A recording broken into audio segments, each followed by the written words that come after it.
What's going on, folks? This is TJ Lowerman, aka ThatSportsGamer. As you can see, I am clean shaven, and that is because we're talking about the New York Yankees in this video.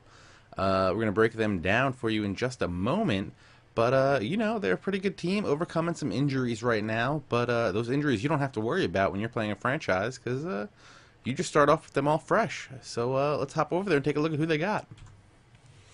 So yeah, New York Yankees. Look at this. Robinson Cano, 99 overall, only 30 years old. You got the man in the bullpen, Mariano Rivera, and CC Sabathia, Mark Teixeira, a whole bunch of great players. One thing you actually noticed looking at this main screen, not many young guys in their top class of player. The youngest ones are Cano and Granderson at 30 and 31. Everybody is older than that. All right, I'll top over to the pitching rotation. You got Sabathia, Kuroda, Pettit, Michael Pineda, who, oddly enough, I did some research. Michael Pineda has never actually worn the Yankee pinstripes in a game. There was one photo shoot where he did, but other than that, he's pitched in some spring training stuff, which he always had the spring training jersey on. So that's a nice little side note. But only 24 years old, 83 overall B potential, so he's going to be around for you for a while. So is Phil Hughes and Ivan Nova. And then not much after that, though. Manny Wow, I cannot say his name. I thought his name was Balbuenos, but I guess it's not. He's supposed to be pretty good for you. And you got Chen Ming Wang down here, who's not too bad. But you got a couple guys, but no A Pots, and no one over a 70. So Pineda, Hughes, and Nova are going to end up being the future of this staff, because I don't see Pettit or Kuroda sticking around too much longer. Moving on to the bullpen, Dave Robinson, high Ks per 9. Look at that, 99 rating, good break. You got the lefty specialist Boone Logan. Jabba Chamberlain, not so great in real life, but still pretty good in video games. Then you got David Phelps, and you also have Clay Rapata as another lefty. And Sean Kelly's not too bad also. And then, of course, you have Mariano Rivera at the back end of the games. He's got that cutter and nothing but fastballs. So it's actually kind of a crapshoot when you do bring him in, because they know it's going to be all fastballs. So they're going to be timed up pretty good against him. But still, he'll get him out. So you might want to start looking at who is going to replace him after this season, though. Behind the plate, you have Francisco Cervelli and Austin Romine. They have Bobby Wilson here as the AAA catcher. He's not too bad. But Chris Stewart is actually doing pretty good in real life right now. Good contact. I mean, not really that good, but, decent contact. None of these catchers really have good numbers. As you can see, Cervelli's got some good contact numbers, but nothing really in the power. And Bobby Wilson, nothing really special. Good, decent contact for Austin Romine, but he's also a C potential. I mean, kind of weak back there. At first base, you got a glut of players between Teixeira, who's actually hurt in real life, so he's got good contact and pretty good power numbers.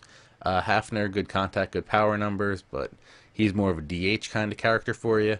Overbay, who's playing first in real life right now. He's got decent contact, decent power numbers. And then you got Dan Johnson, who's got some okay contact numbers, but some decent power numbers and good discipline. Second base, Robinson Cano, great contact, great power against righties. He's a beast. You already know that. You don't need me to tell you that. Then also David Adams, who I think they actually just called up to the big leagues recently. Good contact, some okay power numbers, but nothing too exciting. Jason Nix, good against lefties, not too great against righties. Moving over to third, thanks to A-Rod's injury, you have a glut of third baseman also. Alex Rodriguez, obviously, he's got the good contact, decent power numbers. They've been dropping over the last couple of years. Euclid rips against lefties, both contact and power. Decent contact numbers against righties. Joseph Corbin, 25, 64 overall. Look, you got Dante Bichette Jr. down here.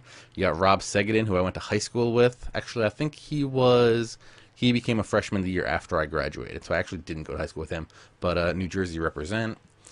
Shortstop, you got Derek Jeter, who's got 99 contact versus lefties. That's pretty awesome. Decent power against lefties, not so great against righties.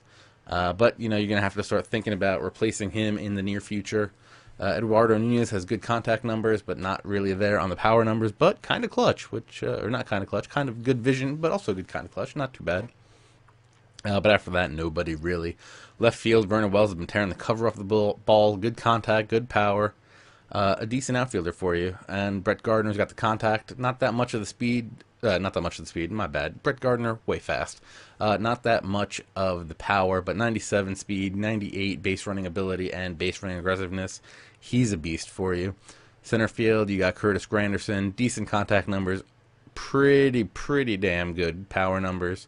And he's got some speed. Surprised it's only 72. I guess he hasn't really been running a lot recently. But then you also got Ben Francisco, who's also got decent contact numbers and pretty good power against lefties. In right field, you got Ichiro Suzuki with really good contact numbers. Decent on the power, but he's got the speed. He's still one of the best right fielders in the game. And then backing him up, who's going to be probably a pinch hitter for you, is Brandon Bosch with pretty good contact against lefties, which is interesting because he himself is lefty, but then kind of okay against righties. You would think that's usually going to be the other way around. So yeah, those are the New York Yankees. Pretty stacked team, but they do have a lot of problems with age and health in real life, so those kinds of things might creep up on you in the game. But it's a good team if you're only going to play like 1 or 2 seasons, but once you start getting into the long term, you're going to have a lot of decisions to make. So I hope you appreciated that video. That's going to wrap it up for the AL East. If you like this video, if you give me a like down below, subscribe up top, leave me a comment down below too. Who your favorite Yankee is. Let me know who it is, and we can talk about it. And if you want to do more talking, hit me up on Twitter at ThatSportsGamer.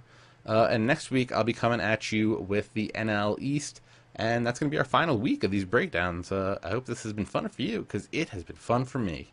So, I'll see you then.